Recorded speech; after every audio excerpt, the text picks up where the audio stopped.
Bonjour à tous. Aujourd'hui, on se retrouve dans une nouvelle vidéo ASMR, mais on va parler de faits divers aujourd'hui.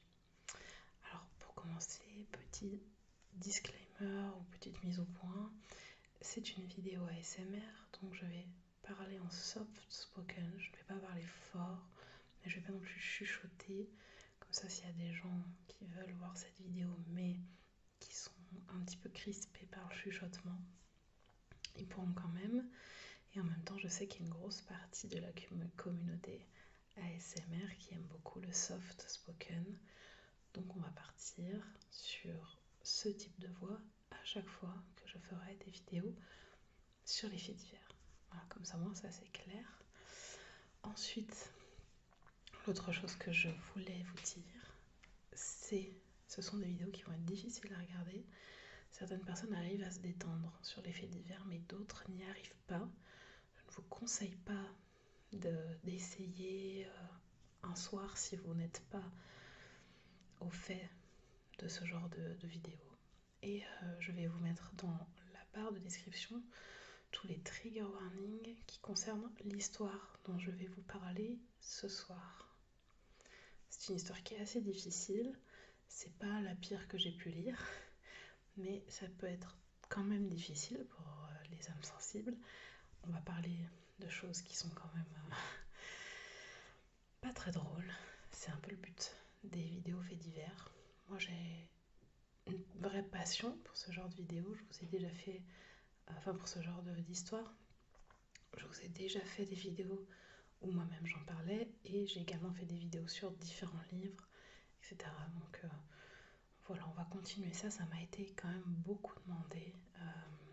Je me sentais un peu, je savais pas trop si j'étais légitime à en faire, et puis finalement ça m'a tellement été demandé d'en refaire que je me suis dit allez, on va en refaire. Et puis de toute façon il y en a beaucoup, mais voilà, moi personnellement il y a des histoires que je connais absolument par cœur, mais que je re-regarde en fonction de qui les raconte. C'est comme ça, qu'est-ce que vous voulez. Donc voilà, j'espère que ça vous plaira en tout cas. Et puis on va commencer. Et bon voilà, je continue à dire que si ce ne sont pas des histoires qui, si vous n'êtes pas habitué et tout, bon, ne regardez pas ça le soir. Et voilà, tout simplement, âme sensible, s'abstenir dans tous les cas. Alors allons-y. Donc aujourd'hui, on va parler de Colin Stan, alias La fille dans la boîte, comme vous avez pu voir dans le titre. Donc on va faire un petit bond dans le temps et on va se retrouver le 19 mai 1977. Donc évidemment cette histoire se passe aux États-Unis. Petite parenthèse, je vais vous raconter cette histoire comme je suis, moi. Voilà. Ok. Donc parfois, ceux qui ne me connaissent pas, ça part un peu dans tous les sens. Voilà. Mais vous comprendrez le fond de l'histoire. Dans tous les cas. Donc Colin Stan, 19 mai 1977. C'est une jeune fille de 20 ans qui a pour habitude, pour se déplacer, de faire du stop. Et ce jour-là, elle doit aller en Californie, donc c'est à 600 km de là où elle habite, pour aller à l'anniversaire d'une copine à elle. En fait, ça, elle veut lui faire une surprise. Et elle a une vieille voiture, elle se dit je vais pas faire les 600 km en voiture, il n'y a personne pour l'accompagner, elle se dit je vais faire du stop. En 77, c'était pas hyper rare, en plus on n'était pas autant visé qu'on l'est aujourd'hui, et puis surtout elle a vraiment l'habitude de le faire, elle essaie de faire attention, donc voilà, pas de souci. Donc elle part à 7h du matin de chez elle, et toute la journée elle va, si vous voulez, monter de voiture en voiture, elle va tomber sur plusieurs types de personnes. Une fois elle va tomber sur un mec un peu chelou qui va essayer de l'embrasser, donc elle va vite descendre et elle va continuer sa route avec d'autres personnes, donc il n'y a pas de souci, sa journée se passe de manière tout à fait classique, sachant qu'elle fait du stop à travers le pays. Et bon voilà, par exemple, elle va tomber sur des familles, etc. Voilà. Et pour vous dire à quel point Colin est une personne quand même raisonnable et qu'elle fait attention. Il y a une voiture d'un mec, de plusieurs mecs qui vont s'arrêter à son niveau, qui vont lui proposer de l'emmener. Et bon, elle se dit, je veux bien, je suis pas bête quoi, je vais pas monter avec 4 mecs, n'abusons pas. Donc elle va leur dire non, ça c'est autour de 4h l'après-midi, donc ça fait déjà un moment qu'elle roule. Et ça roule vraiment bien quoi, franchement ça se passe bien, elle n'était pas sûre de pouvoir y être. Elle a fait ça un peu sur un coup de tête. Au final, là elle se dit ça va le faire quoi, elle a bien avancé et tout. Et donc après avoir refusé cette voiture de mec, elle tombe sur ceux qui vont devenir malheureusement ses bourreaux, les hookers. Donc elle se méfie pas. C'est une famille, il y a un couple et un bébé à l'arrière de la voiture. Donc ça, on a connu ça, pour ceux qui savent, avec Michel Fourniret, qui faisait beaucoup ça avec sa femme Monique Olivier, pour kidnapper. Ils étaient tous les deux, où il y avait le bébé parfois dans la voiture. Quand tu fais du stop et que voilà, tu te dis pas qu'une famille va te faire du mal. Ils paraissent inoffensifs, encore plus avec un bébé. Voilà. Donc dans cette voiture, on a les hookers. Janice Hooker qui a 19 ans et Cameron Hooker qui lui en a 23.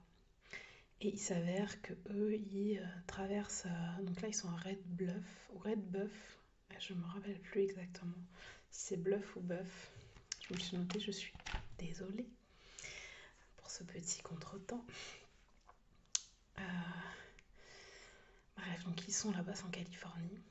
Et eux, si vous voulez, le but de ce couple, c'est de trouver une jeune fille qui va servir d'esclave au délire BDSM de Cameron Hooker.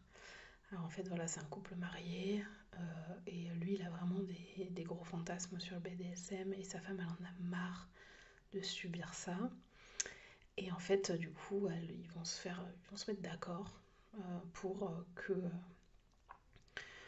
que Cameron, finalement, kidnappe.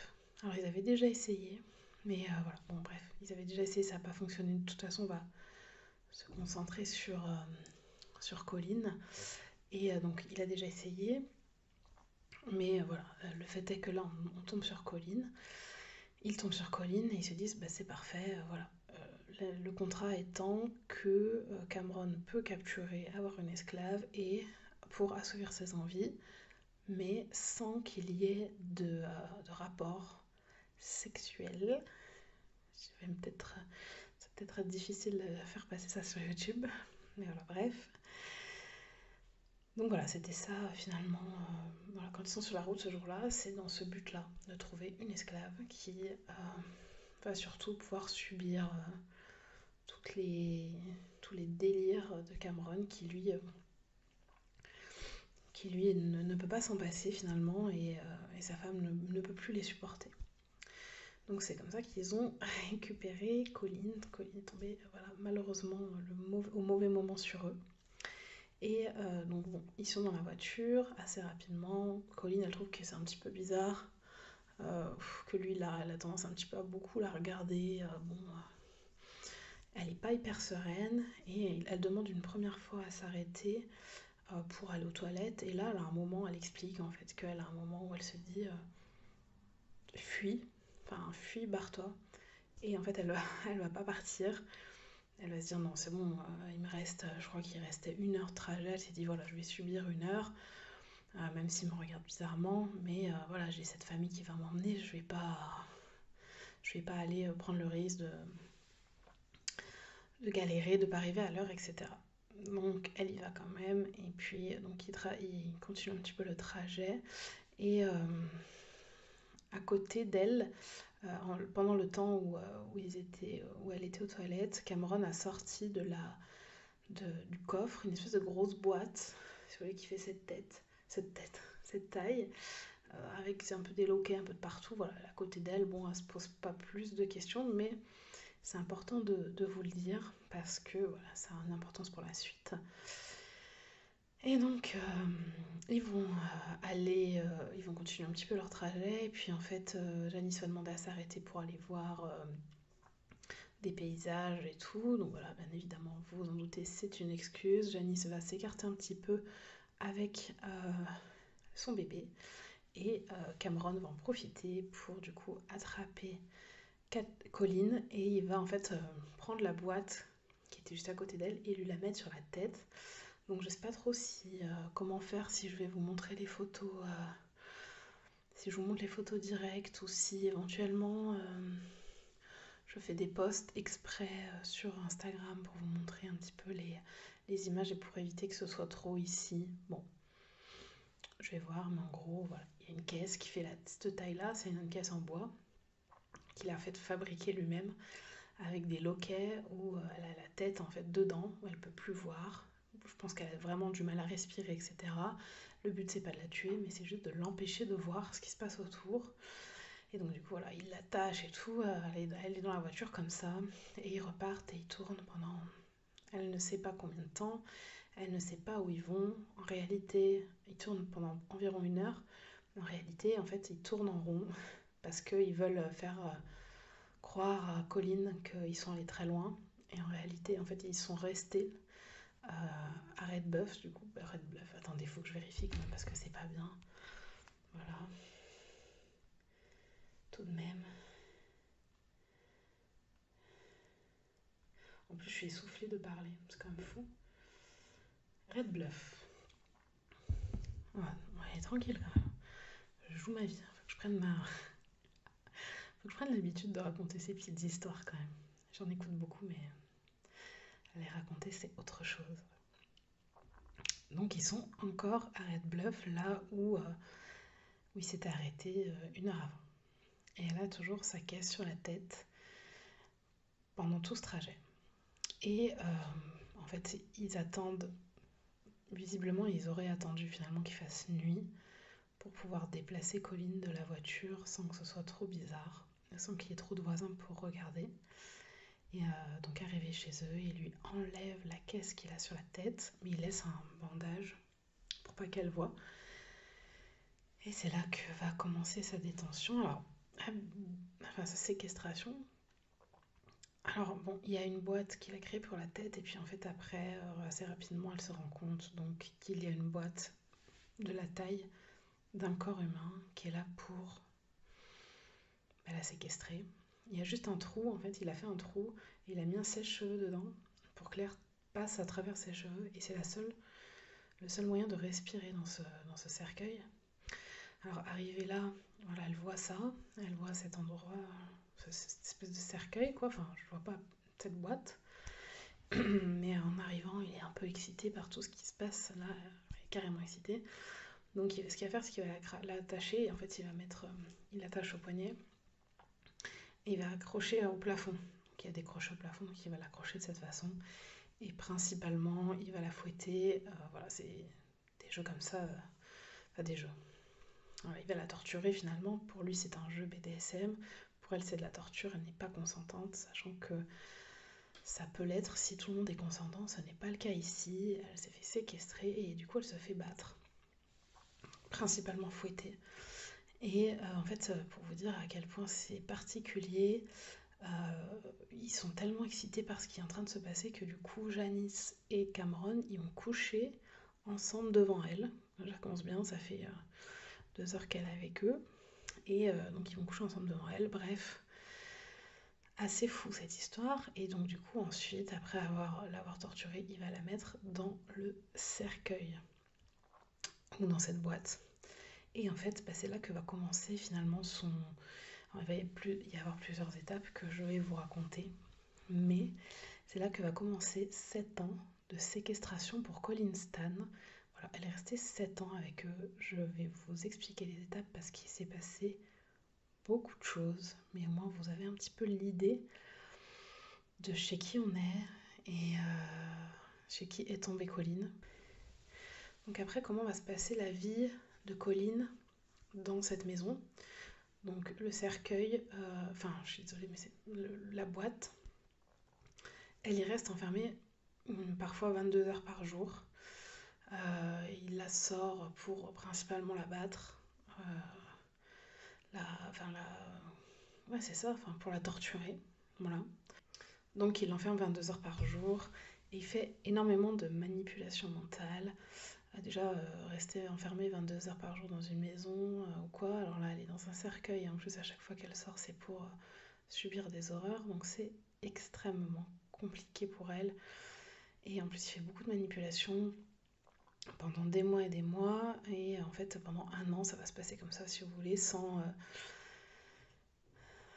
qu'il y ait plus de choses. Voilà, il va la battre.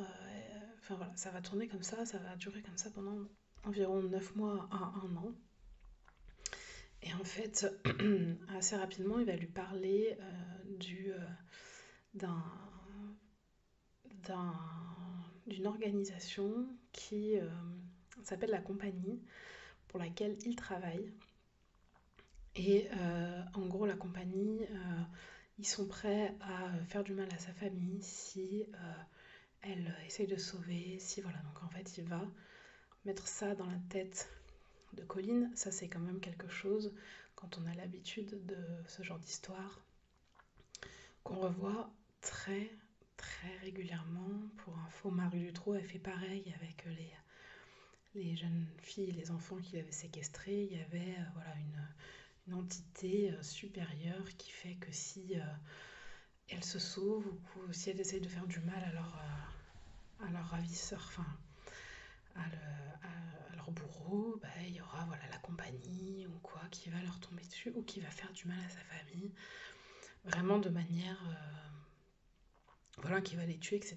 Et en fait, quand les conditions mentales dans lesquelles était Colline, avec en plus, on va dire, cette manipulation mentale que faisait constamment Cameron, et ben, il y a cru à cette compagnie. Et c'est très important de le dire, c'est très important pour vous de garder en tête que Colline a beaucoup, beaucoup cru à ça. Elle y croyait, quoi. Elle disait, bah, bien sûr qu'il faut que je fasse ce qu'il me dit, parce que sinon ma famille va mourir.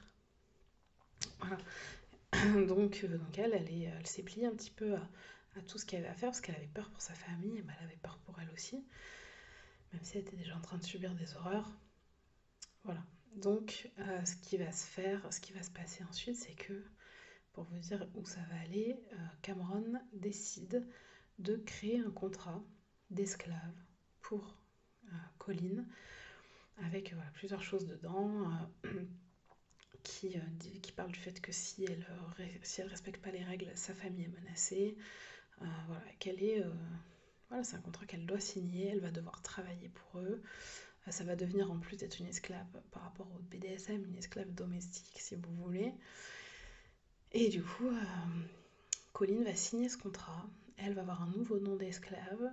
Ça va être K, la lettre. Et voilà, donc elle va signer ça. Et puis en fait, elle va vivre avec eux. Ça, c'est particulier parce qu'on passe dans vraiment une autre phase où elle va vivre avec eux au quotidien. Elle va faire le ménage, elle va s'occuper des enfants pendant un temps. Elle va avoir, par exemple, elle aura du temps de jogging parce que Cameron n'aime pas le fait, enfin, il aime les femmes athlétiques, donc il faut qu'elle fasse un peu de sport. Donc, par exemple, voilà, un jour il lui dit fais le tour du pâté de maison, ils le font ensemble, il calcule exactement combien de temps ça lui prend, et ensuite il la laisse sortir comme ça, faire le tour du pâté de maison, et tous les jours, et excusez-moi, je me prends mes petites notes à côté. Et voilà, elle calcule combien de temps elle met à revenir, etc. Et en fait, tous les jours, elle met le même temps. Il n'y a aucun moment où elle va essayer de partir. Il n'y a aucun moment où, voilà, où elle va essayer de partir. En fait, les menaces sont tellement prises au sérieux par Colline qu'elle voit pas pourquoi. Enfin, il n'y a aucune raison qui fait qu'elle partirait. Ça va être un mix entre une vie normale, elle voit les voisins, etc. Et en fait, cette vie d'esclave qu'elle subit. Et à côté de ça, il va commencer au bout d'un moment, bien évidemment, après un an de captivité, il va finir par la violer. Parce qu'en fait, je pense que Janice, au bout d'un moment, il s'en fout, ou alors elle veut plus. Enfin voilà, je sais pas ce qui se passe exactement, mais rien de bien étonnant, il finit aussi par la violer. Donc là, voilà, ça va durer comme ça un certain temps, pendant de nombreuses années où ils vont avoir ce rythme-là, pendant 4 ans exactement. Et en fait, il va se passer un épisode absolument hallucinant dans cette période de captivité. Donc là, ça fait 4 ans qu'elle y est. Donc comme je vous ai dit, elle était d'abord voilà, enfermée dans cette boîte, dans ce cercueil. Et aujourd'hui, en fait, il a tellement mis, lui, une pression, il a tellement une emprise sur elle qu'il a même plus besoin, entre guillemets, de la menacer. Je sais qu'à un moment, elle va même travailler, enfin, alors elle pourrait, si vous voulez pas... Enfin, si on estime que si elle se rendait compte vraiment de ce qui se passait, elle serait partie. Même à un point où, en fait, le fait qu'il lui fasse, plus il lui fait confiance, plus elle, du coup, elle se dit que c'est vrai. Enfin, c'est un engrenage assez intéressant qui va se passer. C'est que plus il a de liberté, plus elle va revenir, quoi. Entre guillemets, en se disant, voilà, finalement, il est un peu sympa, quoi. Donc, je pense qu'il y a une partie de ça aussi. Et donc, alors, au bout de 4 ans de séquestration, voilà l'épisode assez incroyable. Pour ceux qui connaissent pas, pour ceux qui connaissent, je pense qu'on est tous d'accord pour dire que c'est fou. Et pour ceux qui connaissent pas, vous allez voir, c'est fou. Donc, Cameron accepte que Colin parle avec sa famille au téléphone. Ça fait 4 ans qu'elle est portée disparue. Donc, Colin appelle sa famille, elle dit bon voilà, tout va bien. Voilà, il lui dit bien sûr, il lui dit tu lui dis pas que t'es séquestré, etc. Tu lui dis que tout va bien, qu'on vit tous ensemble, voilà. Que c'est un choix de ta part, que je suis ton petit ami, etc. Et c'est ce qu'elle va dire. Elle va dire c'est un choix, voilà, bon. Alors je sais que les parents, ils ont pensé que c'était peut-être une secte, mais en fait, Colline, elle était tellement, si vous voulez, sous l'emprise, que même ça, c'était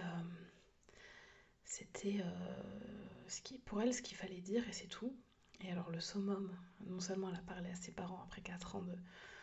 où elle était portée disparue, mais le summum, c'est que Cameron a accepté de l'emmener pour qu'elle y passe la journée et la nuit, sans même être présent. Donc il s'avère que c'est ce qui va se passer. Elle va retourner dans sa famille. Et voilà, elle va dire qu'elle est heureuse, qu'il n'y a pas de souci, que tout va bien. C'est incroyable, hein, ça fait 4 ans qu'elle subit des horreurs, que voilà, elle a signé un contrat d'esclave, mais elle y croit tellement dur comme fer à cette histoire. Elle se dit, si je bouge un orteil, tout le monde va mourir. Donc elle profite de ce que lui donne Cameron. Elle va profiter sans rien dire. Et il y a même des photos. Il y a même des photos de cette journée. Et notamment une photo où le lendemain, quand Cameron est venu la chercher après la nuit, où ils sont tous les deux sur la photo, c'est assez hallucinant. Je pense que je ferai une petite compile des photos sur mon Instagram. Je les mettrai en story à la une. Mon Instagram, c'est Pipo ASMR. Voilà, je pense que je ferai ça, comme ça c'est le plus simple. Je vous montrerai les caisses, les cages, les cercueils, et puis ces photos-là, où elles sont... enfin, qui sont hallucinantes, où ils sont tous ensemble. Et si pour d'autres histoires, il faut que je vous montre des vidéos par exemple, je pense que je les mettrai aussi plutôt là-bas, parce que parfois ça peut vraiment pas être compatible avec, au niveau du son, etc., avec une vidéo ASMR. Donc voilà, donc bref, il retourne la chercher. Tout s'est bien passé. Les parents se sont dit que c'était un peu triste, on va dire, parce que pour eux, elle était dans une secte et ils la reverraient pas correctement, ils la reverraient pas comme avant. Mais ils étaient contents de la revoir, mais il n'y a pas de moment où ils se sont dit que ce qu'elle était en train de vivre. Voilà. Ils le disent. Il y a beaucoup d'interviews où ils disent que voilà, pour eux, elle était dans une secte, mais elle était volontaire.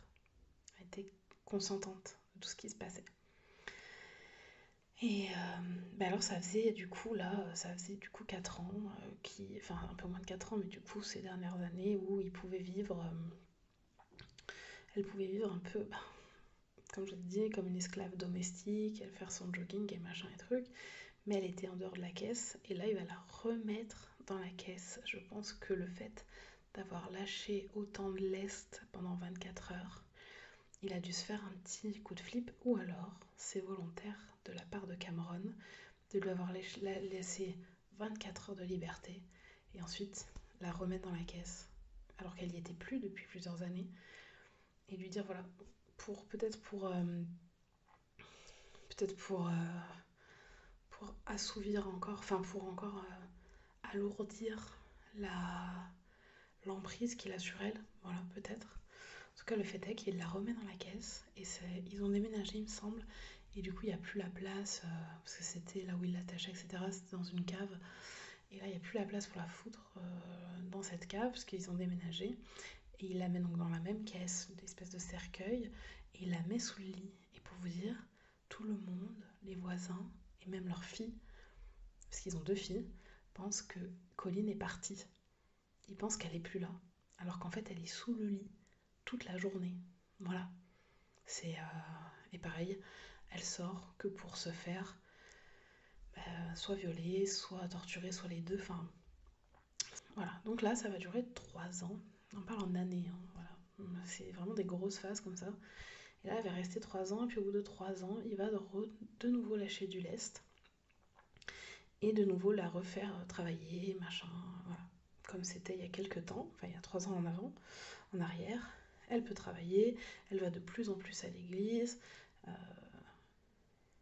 En rentrant, il continue à faire ses petites affaires avec elle. Mais voilà, elle a quand même beaucoup de liberté, entre guillemets. Voilà. Et là, on est en 1984, donc 7 ans plus tard. Et en fait, au cœur, il commence à se lasser de Colline. Donc ça fait 7 ans. Et en fait, ça le saoule. Enfin voilà, il est lassé et il veut enlever d'autres femmes. Et il veut, voilà, aller plus loin. Voilà, ça suffit pas. Colline ne lui suffit plus. Donc il veut, voilà, il veut enlever d'autres femmes. Sauf que là, c'est Janice qui va commencer à flipper un petit peu, qui va se dire ah bon, ça commence à faire beaucoup, il était temps. Hein. Voilà, il était temps, elle était quand même d'accord à la base hein, pour Colline, mais là voilà, elle se dit qu'elle a peur pour ses filles, qu'elle a peur de son mari en fait, et qu'elle n'a pas envie que ça continue comme ça. Et du coup, ce qui se passe, c'est qu'elle va elle-même en parler en confessionnal de l'église, où elle va dire voilà comment on vit. Alors je crois pas qu'elle explique tout, mais elle va dire plus ou moins qu'ils vivent comme un trouble, etc. Et c'est le prêtre qui va lui dire mais c'est n'importe quoi, enfin vous vivez dans le péché, il faut surtout pas continuer comme ça. Et en fait je pense que Janice avec le temps elle a fini par se dire mais je vis avec un malade. Elle a mis du temps et je pense qu'elle a quand même aussi beaucoup ses torts, enfin on est tous d'accord, elle est complice. Mais c'est elle qui va quand même sauver tout le monde en fait, parce qu'elle va finir par appeler ce jour-là, enfin un jour, voilà, après ses 7 ans, elle va appeler Colline en lui disant écoute, faut que je te dise quelque chose, c'est que la compagnie n'existe pas. Il t'a dit ça juste pour te tenir avec nous. Parce elle allait au travail tous les jours, elle pouvait partir, elle revenait. Voilà, normal, quand elle rentrait, elle se faisait torturer, elle n'était pas chez elle, elle était, voilà, elle rentrait. Et en fait, juste à cause de cette histoire de la compagnie, pour vous dire à quel point c'était que ça qui la tenait, quand Janice l'a appelée pour lui dire que c'était pas ça, que ça n'existait pas, et elle n'est pas rentrée. Elle a appelé par contre, elle a appelé Cameron en lui disant je sais tout, je pars, je ne rentre pas, tu ne pourras pas me retenir, mais je pars, etc. Et voilà comment se termine la captivité de Colline. C'est assez ahurissant. Je pense qu'on est tous d'accord pour se dire que voilà, tout est assez particulier dans cette histoire. Alors apparemment lui il a pleuré et donc ce qui se passait qu'ensuite la police est mise au courant et va faire une descente chez lui. Et bon, ils vont trouver pas mal de choses, mais quand même, il a eu le temps de démonter ses installations lugubres.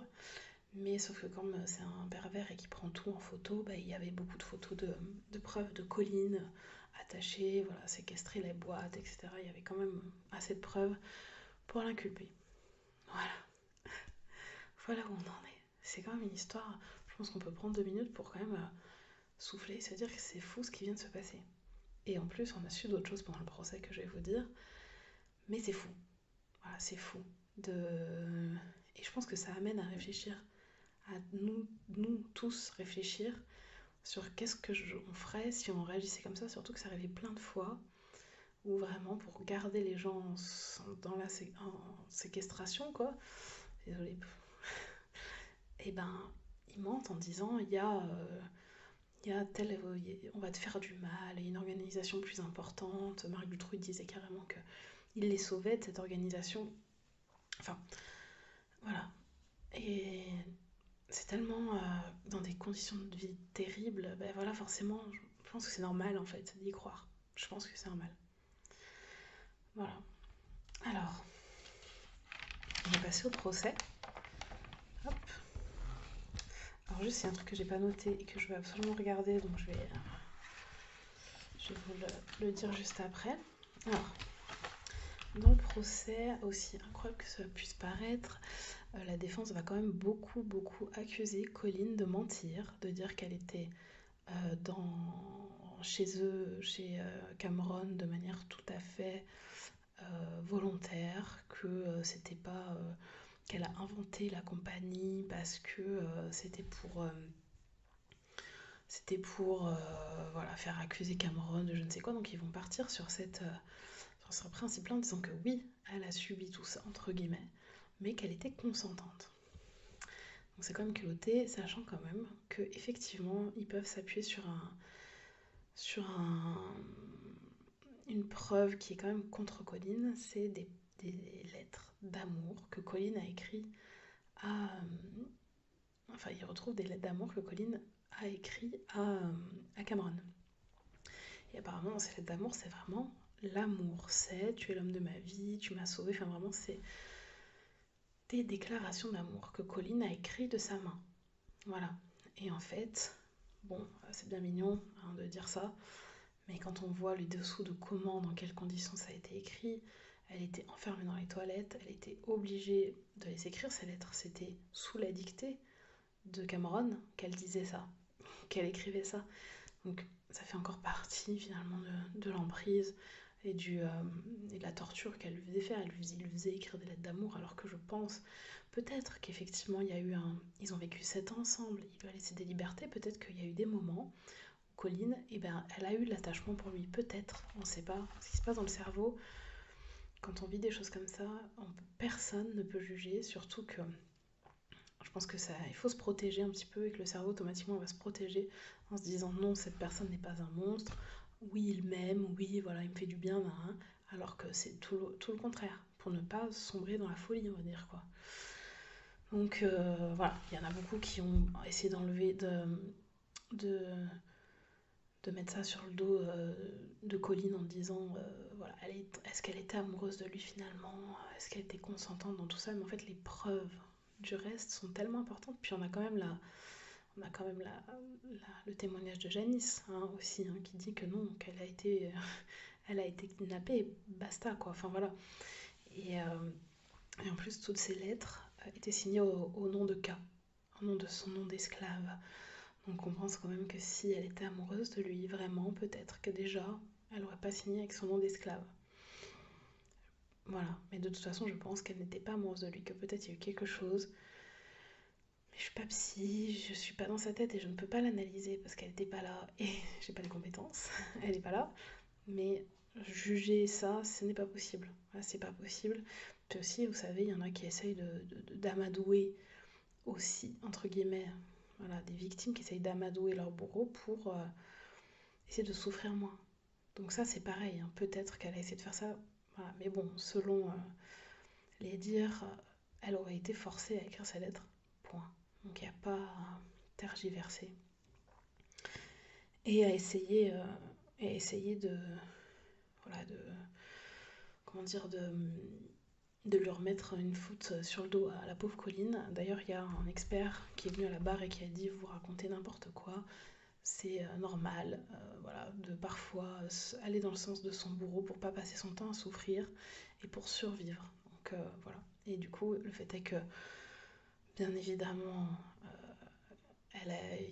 toutes ces histoires-là, je voulais en parler parce que c'est important, mais toutes ces histoires-là, elles ont été mises sur le côté. Et Cameron, il a été condamné, il a été reconnu coupable pour tous les chefs d'accusation. Vous savez, aux États-Unis, le système judiciaire est un peu particulier, donc il a pris 104 ans de prison. Voilà, 104 ans de prison. Et prison ferme, bien évidemment. Donc, voilà. Et Janice, voilà, c'est ça que je voulais vous dire. Janice, je crois qu'elle a été acquittée.